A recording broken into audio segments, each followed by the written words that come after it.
तो गाइस अभी जो हम लोग टॉपिक देख रहे हैं दैट इज हाइपरटेंसिव क्राइसिस। तो बेसिकली हाइपरटेंसिव क्राइसिस क्या होता है उसको हम लोग समझेंगे, है ना। तो बेसिकली हाइपरटेंसिव क्राइसिस में यहाँ पे क्या होता है, नॉर्मली जो हाइपरटेंशन होता है हम लोग कब बोलते हैं, जो सिस्टोलिक ब्लड प्रेशर होता है वो ग्रेटर देन 140 हो जाता है और डायस्टोलिक जो होता है ग्रेटर देन 90 हो जाता है। दोनों में से एक भी बढ़ जाए तो उसको हम लोग क्या बोलते हैं कि हाइपरटेंशन का मरीज है वो, है ना। तो बेसिकली हाइपरटेंसिव क्राइसिस में दो चीज़ें आती है। एक तो होता है हाइपरटेंसिव इमरजेंसी, है ना, हाइपरटेंसिव इमरजेंसी। एक होता है हाइपरटेंसिव अर्जेंसी, है ना, हाइपरटेंसिव अर्जेंसी। अब गाइस ये हाइपरटेंसिव अर्जेंसी और हाइपरटेंसिव इमरजेंसी में क्या डिफरेंट होता है, हम लोग कैसे इसको ट्रीटमेंट करते हैं ना वो देखते हैं। तो गाइस अगर सपोज अपना बीपी, हाँ जो अपना बीपी है वो सिस्टोलिक ब्लड प्रेशर वो ग्रेटर देन 180 mmHg हो जाए, 180 mmHg हो जाए सिस्टोलिक ब्लड प्रेशर, और डायस्टोलिक ब्लड प्रेशर वो कितना हो जाए, ग्रेटर देन 120 mmHg हो जाए। तो इसको हम लोग क्या बोलते हैं, इसको हम लोग बोलते हैं हाइपरटेंसिव क्राइसिस। अगर systolic blood pressure greater than 180 हो जाए and diastolic blood pressure greater than 120 mmHg हो जाए तो उसको हम लोग क्या बोलते हैं, उसको हम लोग बोलते हैं हाइपरटेंसिव क्राइसिस, है ना। अभी गाइस बेसिकली जो हाइपरटेंसिव अर्जेंसी होती है ना, इसमें तो बीपी तो यही रहेगा, बीपी यही रहता है, पर यहाँ पे no end organ damage, no sign of end organ damage. तो no sign of end organ damage, तो बेसिकली यहाँ पे कोई ऐसा किडनी इंजरी मतलब एक्यूट रीनल फेलियर या फिर रेटिनल हिमरेज एमआई या फिर एरोटिक डिसेक्शन या फिर बोलते हैं एमआई या फिर स्ट्रोक वगैरह नहीं मिलेगा। पर तो ठीक है, तो ये सब इसमें नहीं मिलता। इसमें क्या क्लिनिकल फीचर मिलेगा ना, बंदे में क्या होगा, हेडक हो सकता है, ठीक है, बंदे में क्या होगा, हेडक हो सकता है, बंदे में पाल्पिटेशन हो सकता है, ठीक है, और बंदे में एंजाइटी हो जाता है, ठीक है। तो पाल्पिटेशन मतलब उसकी धड़कन खुद को, उसकी दिल की धड़कन उसको खुद को ही सुनाई देती है, ठीक है। एंजाइटी हो जाता है, हेडक होता है, स्वेटिंग वगैरह होती है ना, घबरा जाता है बंदा। तो ये सब इसमें होता है हाइपरटेंसिव अर्जेंसी। वहाँ पे हेडक मेन यहाँ पे क्या आता है, हेडक होता है। और हेडक कौन सा हेडक है, ऑक्सीपिटल हेडक। याद रखना, अगर किसी बंदे में ना ऑक्सीपिटल हेडक हो रहा है ना तो मेनली हो सकता है वो बीपी को से होता है ना, ऑक्सीपिटल हेडक मेनली बीपी को से होते हैं। तो ये होता है। तो यहाँ पे गाइस उसको बोलते हैं हाइपरटेंसिव अर्जेंसी। और इसको ट्रीट कैसे करना है, तो गाइस बीपी को ना बहुत ही स्लो डिक्रीज करना है, मतलब 10 mmHg, सपोज 10 mmHg को डिक्रीज करना है, 10 mmHg से डिक्रीज करना है कितने टाइम में, 6 आवर में 10 mmHg तक ही डिक्रीज करना है। सपोज किसी बंदे का 190 है, 190 सिस्टोलिक है, तो उसको 1 घंटे में उसका कितना लाना है, 180 लाना है, ठीक है। उसके नेक्स्ट आवर के बाद धीरे धीरे करके कंट्रोल करना है, मतलब बहुत ही स्लो बीपी कंट्रोल करना है। तो 1 आवर में कितना कम करना है, सिर्फ 10 mmHg कम करना है, ठीक है। सपोज डायस्टोलिक 120 है तो उसको 1 आवर में कितना लाना है, 110 mmHg लाना है, ठीक है।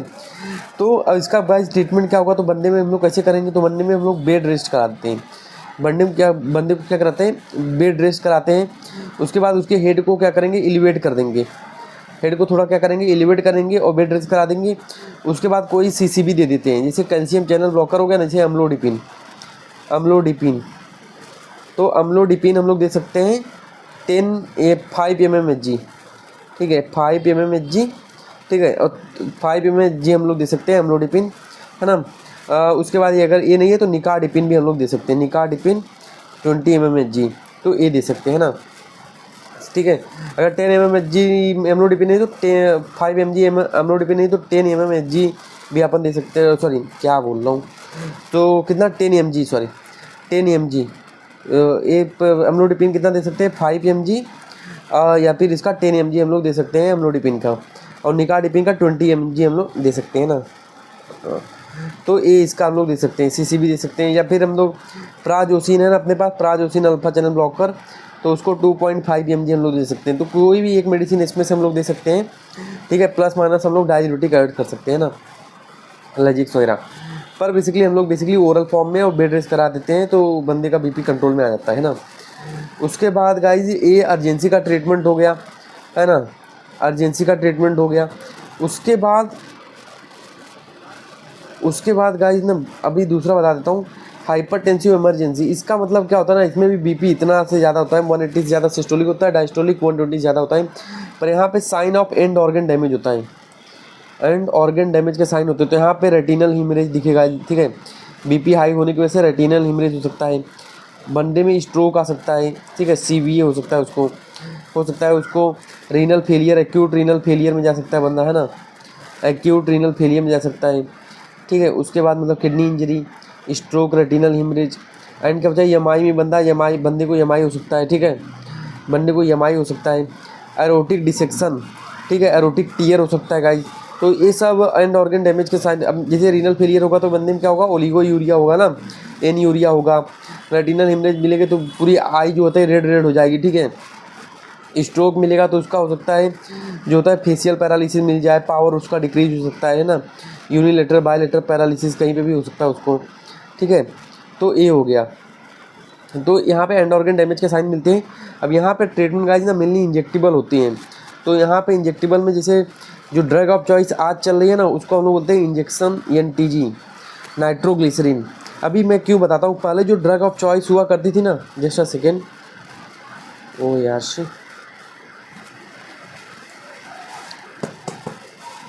Just a second guys,